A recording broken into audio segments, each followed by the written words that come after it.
கிறிஸ்துவுக்குள் பிரியமான சகோதர சகோதரிகளே, உங்கள் அனைவரையும் தினமொரு முத்துக்கள் நிகழ்ச்சியில் சந்திப்பதில் மிகுந்த மகிழ்ச்சி அடைகிறேன். பேதுரு மறுதலித்தல். லூக்கா 22ஆம் அதிகாரம் 33 முதல் 34 முடிய வசனங்கள். அதற்கு பேதுரு, ஆண்டவரே, உம்மோடு சிறையிலிடப்படுவதற்கும் ஏன் சாவதற்கும் நான் ஆயத்தமாய் உள்ளேன் என்றார்.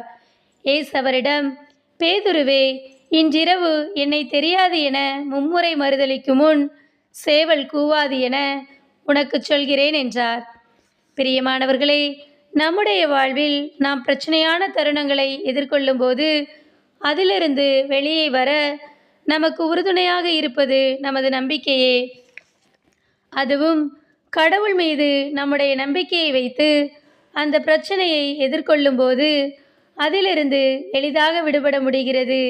ஆனால் நாம் பல தருணங்களில் இறைவனை விடுத்து நம்முடைய சுயபலத்தினையை சார்ந்திருப்பதால் நாம் தோல்வியையே சந்திக்கிறோம். இயேசுவின் சீடர்களில் சீமோன் பேதுருவும் ஒருவர். பாஸ்கா விருந்தின் போது இயேசு பேதுருவிடம், சீமோனே, இதோ கோதுமையைப் போல உங்களை புடைக்க சாத்தான் அனுமதி கேட்டிருக்கிறான். ஆனால் நான் உனது நம்பிக்கை தளராதிருக்க உனக்காக மன்றாடினேன். நீ மனம் திரும்பிய பின் உன் சகோதரர்களை உறுதிப்படுத்து என்றார். இதை கேட்டதும் பேதுரு, ஆண்டவரை, உம்மோடு சாவதற்கும் நான் ஆயத்தமாய் உள்ளேன் என்றார். ஆனால் சேவல் கூவும் முன் அவர் ஆண்டவரை 3 முறை மறுதலித்தார். பின் இயேசு கூறியதை பேதுரு நினைவு கூர்ந்து வெளியே சென்று மனம் நொந்து அழுதார். இயேசுவின் எல்லா நிகழ்விலும் கூடவே இருந்தவர் பேதுரு. அப்படிப்பட்ட பேதுரு இயேசுவை மறுதலிக்க காரணம் என்ன? இயேசு கூறிய எச்சரிப்பை உதாசீனப்படுத்திவிட்டு தன் மீது வைத்திருந்த சுய நம்பிக்கையே காரணமாகும்.